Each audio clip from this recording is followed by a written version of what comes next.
Door का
ठीक है। बाकी इसका बायोमीटर का जो टेम्परेचर है वो अभी बनने दो, उसके बाद देखेंगे कि हमारा बायोमीटर काम नहीं कर रहा है, टाइमर काम नहीं कर रहा है या हीटर। तो इसको फ्रिज को देखते हैं, हमने इनको क्या कहते हैं फ्रिज को चालू करके छोड़ दिया था, ठीक है। तो अब देखते हैं बायोमीटर में जो है इसकी सप्लाई टेम्परेचर उसका बना है बायोमीटर में या नहीं बना है, ठीक है। अब हम इसको जो है डायरेक्ट डिफ्रॉस्टिंग पे करके देखेंगे, ठीक है। हमने 220 पे ये मीटर लगा दिया है, ठीक है। और आई थिंक इसकी स्विचेस जो थे निकली हुई हैं, पहले हम इसकी कंटिन्यूटी चेक कर लेते हैं बायोमीटर की, कि बायोमीटर अपने प्रॉपर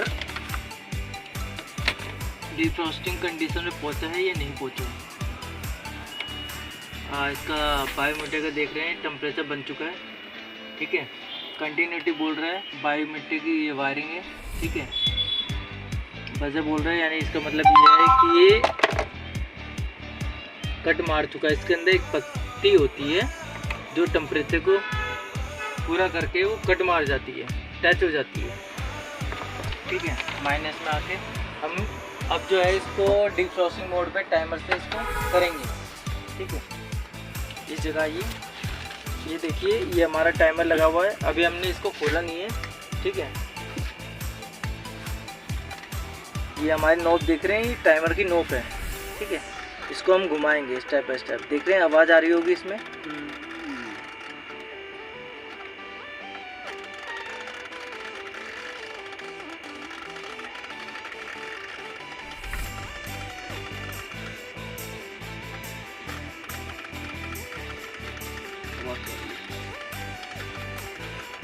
एक बार कट मारेगा और स्टॉप हो जाएगा।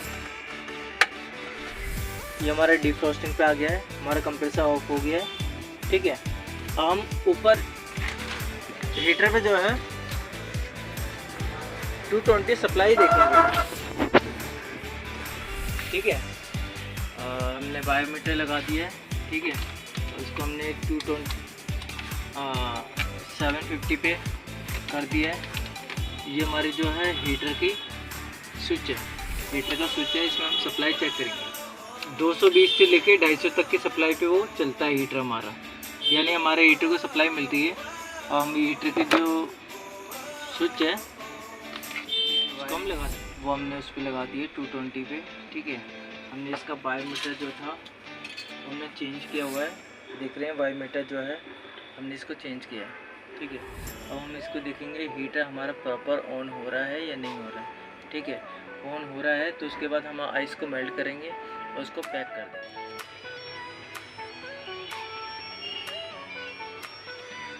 और गैस एक चीज़ और है इसमें, अगर किसी पे हमारे ये नहीं है, ठीक है, अगर कोई घर में करना चाहता है तो वो कुछ ना करें। अगर उनकी कूलिंग नीचे नहीं हो रही है तो छोटी सी चीज़ है, हमारे पीछे जो बर्फ़ जमती है, फ्लैप लगा होगा उसमें भी अगर बर्फ़ आपको दिख रही है तो समझ लीजिए फ्रिज को जो है 2 से 3 घंटे बंद कर दीजिए, ठीक है।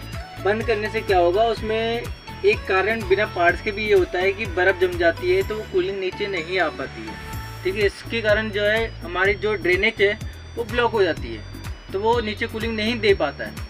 तो 2 से 3 घंटे के लिए उसको बंद कर दो, ठीक है। जो पूरी आइस मेल्ट हो जाएगी, हमारी ड्रेन खुल जाएगी, तो प्रॉपर जो है हमारा नीचे भी कूलिंग करना चालू कर देगा, ठीक है। ये चीज़ आप घर में इसमें ड्रेनेज होती है पीछे, ठीक है, तो उसको जो है आइस मेल्ट हो जाएगी। आप एक चीज़ और है, आपको मैं दिखा देता हूँ, ठीक है। ड्रेनेज कहाँ है, ठीक है, उसमें आपको देखना है पानी आया है या नहीं आया है। पानी जब तक ना आए जब तक फ्रिज को ऑन नहीं करना है, ठीक है। मैं आपको ड्रेनेज दिखा देता हूँ।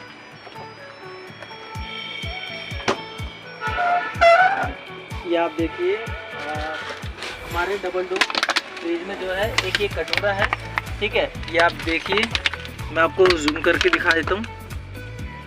ये देखिए, ये पानी ऊपर से गिर रहा है, यानी हमारा डिफ्रॉस्टिंग चल रहा है, ठीक है। ड्रेनेज हमारी खुली हुई है, जिसकी अगर ड्रेनेज ब्लॉक होगी, ठीक है, तो उसको क्या करना है, जब तक पीछे आपके कोई फ्रिज में कटोरा इधर भी होता है, कोई इधर भी होता है, अदरवाइज उस कटोरे में जब तक पानी ना आए, ठीक है, तो आपको वो फ्रिज ऑन नहीं करना है, ठीक है। जब वो कटोरे में पानी आ जाए और भर जाए तो आप समझ लीजिए कि वो हमारी ड्रेनेज खुल गई है, ठीक है। तो आप फ्रिज को खुल जाएगी तो समझ लीजिए उससे हमारा फ्रिज जो है वो कंप्लीट हो जाएगा। कंप्लीट होने का मतलब ये हुआ ना, हमारा जो फ्रिज है वो प्रॉपरली वर्क करेगा, यानी हमारा फ्रिज वो ठीक हो चुका है, ठीक है, ड्रेनेज खुलने पे, ठीक है।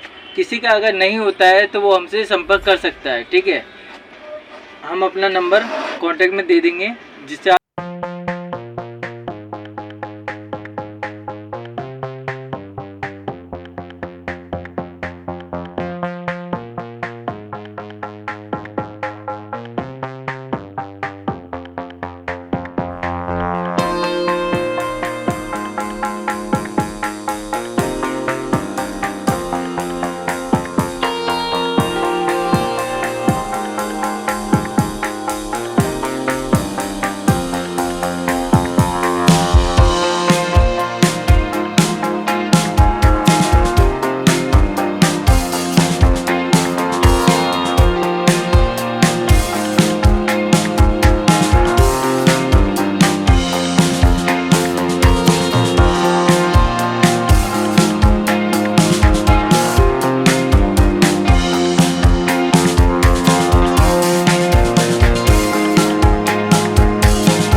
आइटम के लिए लेके कोई भी वीडियो होगी हमारी जो है उसको पूरी आपको देखनी होगी, ठीक है। तो ही आपको स्टेप बाय स्टेप समझ आएगा कि उस वीडियो में क्या चीज़ है, क्या हमें खराबी दिखी है, क्या नहीं दिखी है, क्या चीज़ हमें कैसे चेक करना है, ठीक है।